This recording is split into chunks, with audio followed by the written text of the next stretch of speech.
नमस्कार बच्चों, इस वीडियो लेक्चर में हम लोग डिस्कस करेंगे रूल्स फॉर कॉन्वेक्स मिरर। हम लोग ये जानना चाहेंगे कि रूल्स क्या होते हैं कॉन्वेक्स मिरर में। जब भी हम लोग रे डायग्राम बनाते हैं तो रूल्स किन रूल्स को अप्लाई किया जाता है, और उसके साथ ही साथ हम लोग कुछ रे डायग्राम्स की भी प्रैक्टिस करेंगे जो कॉन्वेक्स मिरर में हम लोग को पढ़ने होते हैं। तो चलिए देखते हैं क्या क्या रूल्स होते हैं और फिर उसके बाद रे डायग्राम्स देखेंगे। तो सबसे पहला देखिए रूल जो होता है, सबसे पहले आपको कुछ टर्मिनोलॉजीज पता होनी चाहिए। हालांकि पिछले लेक्चर में हम लोग ने इसको डिस्कस किया था। तो कुछ टर्मिनोलॉजीज देखिए, कुछ टर्म्स यहाँ दिए हैं। This is pole. Pole is the centre of mirror. जो मिरर का सेंटर होता है दैट इज कॉल्ड पोल। दूसरी चीज जो दी गई है वो हमारे पास फोकस है। फोकस क्या होता है? Focus is the if an incident ray is parallel to principal axis, then after reflection, देखिए यहाँ रिफ्लेक्शन हो रहा है, incident ray parallel to principal axis हुई, और उसके बाद क्या हो रहा है? रिफ्लेक्शन हो रहा है। तो after reflection it appears to meet at a point which is known as focus. तो अगर आपसे पूछा जाएगा what is the focus of concave mirror, तो कॉन्केव मिरर का फोकस दूसरी तरीके का होता है, उसमें डेफिनेशन दूसरी हो जाएगी। और कॉन्वेक्स मिरर में जो फोकस की डेफिनेशन होगी वो डिफरेंट होगी। कॉन्वेक्स मिरर में फोकस की डेफिनेशन क्या हो जाएगी? तो कॉन्वेक्स मिरर फोकस की डेफिनेशन हो जाएगी if an incident ray is parallel to principal axis, then after reflection, देखिए रिफ्लेक्शन के बाद क्या हो रहा है? तो after reflection it appears to meet at a point which is known as focus. मतलब ये ओरिजिनली मीट नहीं हो रही है, बट इट अपीयर्स कर रही है, अपीयर हो रही है that it will meet at a point which is known as focus. इसके बाद सेंटर ऑफ कर्वेचर है। तो सेंटर ऑफ कर्वेचर क्या होता है? Centre of curvature is the centre of sphere. उस स्फीयर का सेंटर है जिससे मिरर को हम लोग ने क्रिएट किया है, जिससे मिरर को हम लोग ने बनाया है। अब यहाँ पे देखिए पहला रूल क्या कह रहा है? पहला रूल कह रहा है if an incident ray is parallel to principal axis. तो हमारी ये जो एक्सिस है this is called principal axis. तो कोई भी इंसिडेंट रे है which is parallel to principal axis, then after reflection, reflection के बाद क्या होगा? After reflection it appears to meet at a point which is known as focus. तो हमारे पास फर्स्ट रूल हो जाएगा ये। सेकेंड रूल पे आते हैं। तो सेकेंड रूल इसी का कहीं ना कहीं बिल्कुल अपोजिट है, और वो क्या कहता है? वो कहता है इफ एन इंसिडेंट रे। अब देखिए जो पहले केस में क्या था? Incident ray was parallel to principal axis but it was appearing to meet at focus. दूसरे में हम लोग क्या मान लेते हैं? दूसरे में मान लेते हैं that there is an incident ray. ये इंसिडेंट रे है and it is appearing to meet at focus. ये कहाँ मीट करती दिखाई पड़ रही है? फोकस पे मीट करती दिखाई पड़ रही है। तो इफ एन इंसिडेंट रे is appearing to meet at focus, then after reflection from a convex mirror this will be parallel to principal axis। मतलब जो रिफ्लेक्टेड रे होगी वो क्या हो जाएगी? पैरेलल टू प्रिंसिपल एक्सिस हो जाएगी। या इसी में हम लोग ये कह सकते थे कि अगर यहाँ पे मान लीजिए एक प्लेन मिरर लगा देते, इसी के परपेंडिकुलरली, इसी रे के क्या परपेंडिकुलरली हम अगर एक प्लेन मिरर लगा देते, तो लाइट क्या होती? लाइट अपने पाथ को रिट्रेस कर जाती, लाइट वापस उसी रास्ते से लौट जाती। और यही कौन सा रूल है? ये हमारा दूसरा रूल है। दूसरा रूल क्या कहता है? दूसरा रूल कहता है इफ एन इंसिडेंट रे is appearing to meet at focus, then after reflection from a convex mirror it will be parallel to principal axis। Third rule पे आते हैं। थर्ड रूल क्या कहता है? तो थर्ड रूल वहां पे भी हमने आपको बताया था कि कोई भी रे अगर पोल पे फॉल करती है, तो आप लोग देख सकते हैं यहाँ पे जो रे है दैट इज फॉलिंग ऑन पोल। तो अगर कोई भी रे पोल पे फॉल करेगी तो क्या होगा? एक एंगल ऑफ इंसिडेंस बनेगा। मान लेते हैं एंगल ऑफ इंसिडेंस थीटा है, या कुछ भी मान सकते हैं, ABCD EFG जो भी मानना हो मान लीजिए। तो एंगल अगर कोई बना रही है तो सेम एंगल बना के वो क्या हो जाएगी? रिफ्लेक्ट हो जाएगी। मतलब इफ दिस इज एंगल आई तो ये भी क्या हो जाएगा? एंगल आई हो जाएगा। ठीक है, तो ये हमारे पास तीन रूल्स होते हैं जो हम लोग को यूज करने होते हैं किसी भी रे डायग्राम को क्रिएट करने के लिए, किसी भी रे डायग्राम को ड्रॉ करने के लिए। लेकिन किसमें? कॉन्वेक्स मिरर में। एक और रूल होता है, उसको भी जल्दी से डिस्कस कर लेते हैं और आपको बता देते हैं क्या रूल होता है। तो जैसे मान लीजिए आपके पास कोई मिरर है, कोई आपके पास कॉन्वेक्स मिरर है, और कॉन्वेक्स मिरर में आपने क्या यूज किया? पोल यूज किया, फोकस यूज किया और सेंटर ऑफ कर्वेचर यूज किया। हमने आपको बताया था कि कोई भी सेंटर ऑफ कर्वेचर वाली लाइन होती है, ठीक है, कोई भी सेंटर ऑफ कर्वेचर वाली लाइन होती है तो वो क्या हो जाती है? वो अपना खुद एक नॉर्मल हो जाती है। मतलब ये जो लाइन होगी this will be normal to this point. इस पॉइंट पे क्या हो जाएगी? नॉर्मल हो जाएगी। और जब भी नॉर्मली कोई भी चीज फॉल करती है, जब भी कोई भी ray of light normally fall करती है मिरर पे, तो वो अपने पाथ को क्या कर लेती है? रिट्रेस कर लेती है। तो अगर कोई भी ऐसी रे है जो सेंटर ऑफ कर्वेचर को पास होते दिखाई पड़ रही है, मतलब it is appearing to meet at centre of curvature, then it will retrace its path. तो ये हमारे पास चार रूल थे। अब हम लोग डिस्कस करेंगे कि हमारे पास रे डायग्राम कैसे बनते हैं, किसमें? कॉन्वेक्स मिरर में। तो अब हम डिस्कस करते हैं रे डायग्राम्स। देखिए ये जो रे डायग्राम्स हैं ये कॉन्वेक्स लेंस के हैं, और कॉन्वेक्स लेंस में जो पहला रे डायग्राम है वो हम लोग को कब पढ़ना है? जब ऑब्जेक्ट कहाँ पे रखा हो? किसी भी फाइनाइट डिस्टेंस पे ऑब्जेक्ट रखा हो। और कहाँ से फाइनाइट डिस्टेंस देखी आती है? तो मिरर से देखी आती है। अब आपको पता है जो भी ऑब्जेक्ट होगा वो कभी भी पॉलिश साइड पे नहीं रखा होगा, वो हमेशा रिफ्लेक्टिंग सरफेस के सामने रखा होगा। आप लोग समझ सकते हैं इसको। यहाँ पे दो सरफेस होते हैं, एक ऐसा सरफेस है जिसमें हम लोग ने कलरिंग करी है, this is called reflecting surface, ये रिफ्लेक्टिंग सरफेस होता होता है, और ये वाला जो होगा वो पॉलिश सरफेस होगा क्योंकि इसमें पॉलिशिंग करी गई है, और जो अपोजिट सरफेस होगा जिसमें कोई पॉलिशिंग नहीं करी जाती है उसको क्या बुलाता है, that is called reflecting surface. तो हमारे पास दो सरफेस हैं जो हम लोग को पढ़ने हैं। इसके बाद देखिए अब कैसे इसके रे डायग्राम्स बनाए जाते हैं, उसको बहुत ध्यान से आप लोग समझिएगा कि रे डायग्राम्स कैसे बनते हैं। तो देखिए ये हमने क्या किया, हमने एक ऑब्जेक्ट ले लिया, दिस इज ऑब्जेक्ट, इसको रिप्रेजेंट कर सकते हैं आप लोग ओ से। ऑब्जेक्ट से क्या हुआ कि दो कम से कम इंसिडेंट रेज होनी चाहिए, क्योंकि इमेज फॉर्मेशन के लिए कम से कम 2 रिफ्लेक्टेड रेज की जरूरत होती है, और इमेज वहां फॉर्म होती है जहां पे दोनों रिफ्लेक्टेड रेज मीट करती हैं। तो यहां पे देखिए हम बताएंगे आपको कि कैसे दो इंसिडेंट रेज को हम लोग ने लिया और कैसे जो उससे रिफ्लेक्टेड रेज निकली उसको हम लोग ने कहीं मीट कराया, या अपीयर करती है वो मीट करते हुए, और वहीं पे क्या फॉर्म होती है, इमेज फॉर्म होती है। तो देखिए पहली जो हमारे पास इंसिडेंट रे है, this is first incident ray, ये जो पहली आ रही है this is first incident ray, पहली इंसिडेंट रे है। अब ये कहां पे फॉल कर रही है, ये पोल पे फॉल कर रही है, कुछ एंगल बना रही होगी, जितना ये एंगल बनेगा उतना ही एंगल इधर वाला बनेगा, और सेम उसी डायरेक्शन में वापस चली जाएगी, मतलब ऐसे आ रही थी और इस तरफ चली गई, लेकिन एंगल जो बनाया वो क्या था, बराबर का था। आपको क्वेश्चन भी एक पूछा जाता है कि कौन सा ऐसा मिरर है that follows laws of reflection. तो आपको याद रखना है कि जितने भी मिरर्स होते हैं, चाहे प्लेन मिरर हो, चाहे कॉन्केव मिरर हो, चाहे कॉन्वेक्स मिरर हो, सभी लॉज ऑफ रिफ्लेक्शन को फॉलो करते हैं।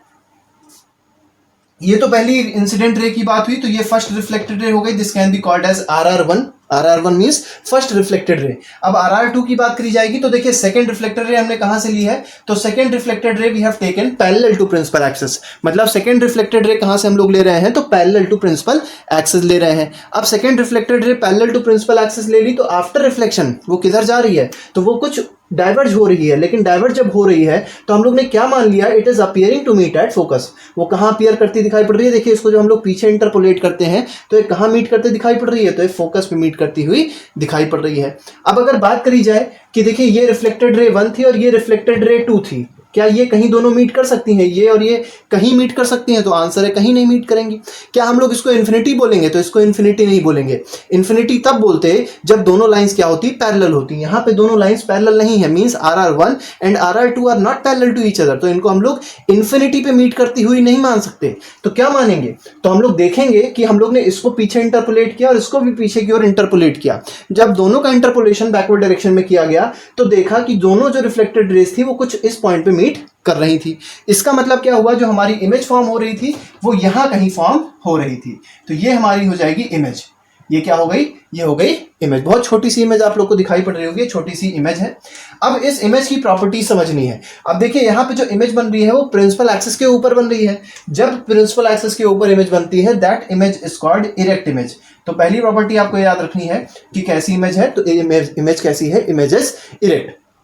दूसरी प्रॉपर्टी की बात करें तो आप लोग यहां देख सकते हैं जो इमेज बन रही है that is because of imaginary intersection. Real intersection नहीं हो रहा था, हम लोग ने इमेजिन किया है कि वो उधर जा रही होगी और ये पीछे फोकस से मीट करती हुई दिखाई पड़ रही होगी, तो इसको इमेजिन किया गया है, means there is a imaginary intersection. और जब भी इमेजिनरी इंटरसेक्शन होता है तो इमेज जो होती है वो कैसी होती है, वर्चुअल होती है। ठीक है, और आप लोग बेसिक ट्रिक भी समझ सकते हैं कि जिस भी रे डायग्राम में आपको डॉटेड लाइन मिल जाए वो कैसी इमेज होगी, वर्चुअल होगी। और आपको एक बात ये भी याद रखनी है कि जो भी इमेज वर्चुअल होती है वो हमेशा क्या होती है, इरेक्ट होती है, या ये भी कह सकते हैं जो इमेज इरेक्ट होगी वो क्या होगी, वर्चुअल होगी। अब समझिए दूसरी बात, तीसरी प्रॉपर्टी की बात करी जाए तो तीसरी प्रॉपर्टी क्या कहती है, तीसरी प्रॉपर्टी कहती है देखिए ऑब्जेक्ट बड़ा है और इमेज क्या हो गई, छोटी हो गई। मतलब क्या हुआ कि इमेज का साइज क्या हो गया, डिमिनिश्ड हो गया।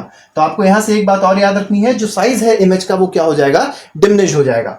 नेक्स्ट पॉइंट पे आते हैं, नेक्स्ट पॉइंट देखते हैं क्या है। तो नेक्स्ट पॉइंट है इसका पोजीशन की बात करी जाएगी। तो पोजीशन कहां पे है अब इसको आप समझिए। तो देखिए जो इमेज है, इमेज इधर बन रही है, ऑब्जेक्ट इधर था, मतलब image is made behind the mirror, mirror के पीछे बन रही है। तो हम लोग क्या बोलेंगे, position of image is what, image is behind the mirror. तो बिहाइंड द मिरर हमारी इमेज होगी। नेक्स्ट पॉइंट पे आते हैं, नेक्स्ट पॉइंट हमारे पास है, ये तो पहला पॉइंट हुआ जब इमेज कहां रखी, जब ऑब्जेक्ट कहां रखा गया है, when object is kept at a finite distance from convex mirror. Next पे आते हैं, तो नेक्स्ट है हमारे पास ऑब्जेक्ट कहां रखा हुआ है, इन्फिनिटी पे रखा हुआ है। हमने आपको पहले भी बताया था कि जब भी ऑब्जेक्ट इन्फिनिटी पे रखा होगा तो हम लोग क्या कंसीडर करते हैं, हम लोग दो पैरेलल लाइंस को कंसीडर करते हैं। दो पैरेलल लाइंस हम लोग ने कंसीडर कर ली।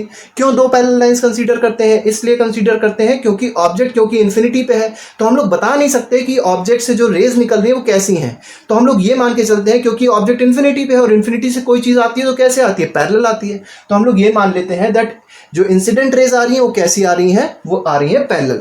तो पैरेलल इंसिडेंट रेज आके फॉल करती हैं, किस पे फॉल करती हैं, मिरर पे फॉल करती है। कौन सा मिरर है? कॉन्वेक्स मिरर है। तो देखिए दो लेनी है हमको, तो हम लोग ने दो इंसिडेंट रेज ली, और क्योंकि दो इंसिडेंट रेज से हमारे पास दो रिफ्लेक्टेड रे भी मिलेंगी, तो हम लोग एक एक करके देख लेते हैं। तो मान लेते हैं this is first incident ray. अब ये आई पैरेलल टू प्रिंसिपल एक्सिस, तो ये कुछ इधर वापस चली जाएगी, कुछ इस तरफ चली जाएगी, but it will appear to meet at focus. देख सकते हैं आप लोग, it is appearing to meet at focus. ठीक, इसी तरीके से हम लोग ने जो सेकंड इंसिडेंट रे ली थी, वो भी इंसिडेंट करी कैसे? Parallel to principal axis. ये प्रिंसिपल एक्सिस है, ठीक है, ये कोई पॉइंट नहीं होता, ये इंसिडेंट रे है and it is parallel to principal axis. ये प्रिंसिपल एक्सिस लाइन है और ये इंसिडेंट रे पैरेलल टू प्रिंसिपल एक्सिस है। अब प्रिंसिपल एक्सिस से पैरेलल होने के बाद क्या होगा? ये रे कुछ इस तरफ आके निकलेगी, मतलब इट विल डाइवर्ज। अब डाइवर्ज होने के बाद क्या दिखाई पड़ता है? That this ray appears to meet at focus. ये कहाँ मीट करती दिखाई पड़ रही है? फोकस पे मीट करती दिखाई पड़ रही होगी, लेकिन ओरिजिनली रियली ये मीट नहीं कर रही है, it is appearing to meet at focus. तो इसका मतलब क्या हुआ कि ये रिफ्लेक्टेड रे मान लेते हैं सेकंड हो जाएगी, this will be reflected ray first. अब क्या ये दोनों रिफ्लेक्टेड रेस कहीं मीट कर सकती हैं? तो आंसर है नहीं मीट कर सकती। और क्योंकि नहीं मीट कर रही है, तो हम लोग ने क्या कर दिया? दोनों को पीछे इंटरपोलेट कर दिया। तो इसको पीछे किया और इसको भी पीछे किया, तो क्या देखा कि दोनों कहाँ मीट करती दिखाई पड़ रही थी? दोनों फोकस पे मीट करती दिखाई पड़ रही थी। इसका मतलब क्या हुआ? इसका मतलब ये हुआ कि कभी भी हमारे पास ऑब्जेक्ट इन्फिनिटी पे रखा होगा, in case of what? In case of convex mirror. तो कॉन्वेक्स मिरर के केस में अगर हमारे पास ऑब्जेक्ट इन्फिनिटी पे है, तो इमेज कहां फॉर्म होगी? तो इमेज फॉर्म हो जाएगी फोकस पे। तो हमारे पास इसकी जो प्रॉपर्टीज की बात करी जाएगी इस इमेज की, तो देखिए ये इमेज बन रही है, बहुत छोटी सी पॉइंट इमेज बनती है, तो इसकी प्रॉपर्टीज की बात करी जाएगी। अब देखिए यहां पे भी इमेजिनरी इंटरसेक्शन हो रहा है, और क्योंकि डॉटेड लाइन बन रही है और इमेजिनरी इंटरसेक्शन हो रहा है, तो अभी हमने बताया था इस इमेज को क्या बोलेंगे? वर्चुअल बोलेंगे। और दूसरी बात हमने बताई थी, जो इमेज वर्चुअल होती है वो कैसी होती है? तो वो होती है इरेक्ट। हालांकि ये बहुत छोटी होगी, हम लोग इसका इरेक्ट नेचर समझ नहीं पाएंगे, लेकिन हम लोग इसको फिर भी क्या बोलेंगे? That it will be erect. क्योंकि इस डायग्राम को बनाने के और भी तरीके होते हैं जिसमें हम लोग को इमेज थोड़ी सी बड़ी भी दिखाई पड़ती है, लेकिन हम लोग को इतना भी डीप में नहीं जाना, कोई मतलब नहीं है उसका। थर्ड प्रॉपर्टी पे आते हैं। थर्ड प्रॉपर्टी देखते हैं क्या है। तो देखिए हमने प्रॉपर्टी की बात करी, तो वर्चुअल हो गया, इरेक्ट हो गया, वर्चुअल हो गया, इरेक्ट हो गया, दोनों मतलब सेम है। थर्ड प्रॉपर्टी यहां पे देखिए डिमिनिश था, इस केस में क्या था? डिमिनिश था। लेकिन इस केस में क्योंकि पॉइंट इमेज बनती है, तो पॉइंट इमेज को हम लोग डिमिनिश नहीं बोलते, पॉइंट इमेज को क्या बोलते हैं? तो हाईली डिमिनिश्ड बोलते हैं। तो इसको क्या बोला जाएगा? हाईली डिमिनिश्ड बोला जाएगा। तो हाईली डिमिनिश्ड और डिमिनिश्ड में बहुत अंतर होता है। डिमिनिश्ड का मतलब होता है छोटी, ऑब्जेक्ट से इमेज छोटी बन रही है, लेकिन हाईली डिमिनिश्ड का मतलब क्या होता है? Point image. तो आपको ये याद रखना है कि इस केस में जब ऑब्जेक्ट इन्फिनिटी पे रखा होगा कॉन्वेक्स मिरर के केस में, तो जो इमेज होगी that will be point image, और पॉइंट इमेज को क्या बोलते हैं? हाईली डिमिनिश्ड इमेज बोलते हैं। बात आती है फोर्थ पॉइंट आता है, फोर्थ इमेज प्रॉपर्टी आती है। तो फोर्थ इमेज प्रॉपर्टी यहां पे देखिए क्या थी? Behind the mirror. मतलब जो इमेज बन रही थी वो कहां बन रही थी? इस केस में मिरर के पीछे बन रही थी। लेकिन अगर यहां पे बात करी जाएगी तो हम लोग क्या बोलेंगे? एट फोकस बोलेंगे। कहां बोलेंगे? एट फोकस बोलेंगे। हालांकि इसमें भी बोल सकते हैं बिहाइंड द मिरर, लेकिन क्योंकि एक पॉइंट हमको दिख रहा है, पॉइंट क्या है? पॉइंट है हमारे पास फोकस, तो हम लोग क्या बोल देंगे?